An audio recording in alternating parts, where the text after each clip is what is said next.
আজকে আমি এই হাল্লা গাড়িতে করে কোথায় যাচ্ছিলাম, তো ভিডিওটা তোমরা শেষ পর্যন্ত দেখো, তাহলে সব কিছু জানতে পারবা। তো হ্যালো গাইজ, তোমরা সবাই কেমন আছো? আশা করি ভালো আছো, আর আমিও ভালো আছি তোমাদের দোয়া ও ভালোবাসায়। তো তোমরা তো সবাই জানো আমি চেন্নাইয়ে কাজ করি। তো আমরা যে সাইডটাতে কাজ করতাম, তোমরা দেখেছো এর আগে অনেক ভিডিওতে, তো ওই সাইডে অনেক কাঠ বাস আছে, ওখানে যেহেতু শাটারিংয়ের কাজগুলো শেষ হয়ে গেছে, তো ওখান থেকে আজকে কাঠ বা জ্যাকি ফ্যাকিগুলো যেগুলো আছে সব নামিয়ে আমরা নতুন সাইডে নিয়ে যাওয়ার জন্য চলে এসেছিলাম। আর আসার পরে আমরা সাইডে এসে মালগুলো নিচে নামাচ্ছিলাম, 3তলা বিল্ডিং এটা। তো কীভাবে জ্যাকিগুলো নামাচ্ছি তোমরা দেখো, এই লিফটের মধ্যে দিয়ে নামাচ্ছিলাম, কারণ সিঁড়ি দিয়ে নামাতে গেলে অনেক সময় লেগে যাবে। তো এভাবে দড়িতে করে জ্যাকিগুলো একে একে নামালাম।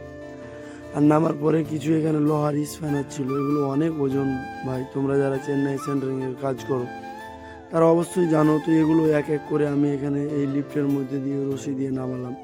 আর নামার পর ফাইনালি সব ঘর ফর দেখে পুরো সিট ফিট যা ছিল সব নামিয়ে নিলাম। আর তারপর আমাদের গাড়ি আসবে বলেছিল মালিকে, তো গাড়ি আসতে একটু দেরি ছিল, তাই এখানে আমরা একটা হাইট রেডি করছিলাম। সবাই মিলে কিছুক্ষণ হাইট ফাইট রেডি করলাম। আর রেডি করার পর ফাইনালি আমাদের গাড়ি চলে এলো, আর গাড়িতে সব মাল করে আমরা লোড করলাম। লোড করে এখন আমরা নতুন সাইডে নিয়ে চলে যাব। তো ভিডিওটা লং হয়ে যাচ্ছে, তো আজকের ভিডিওটা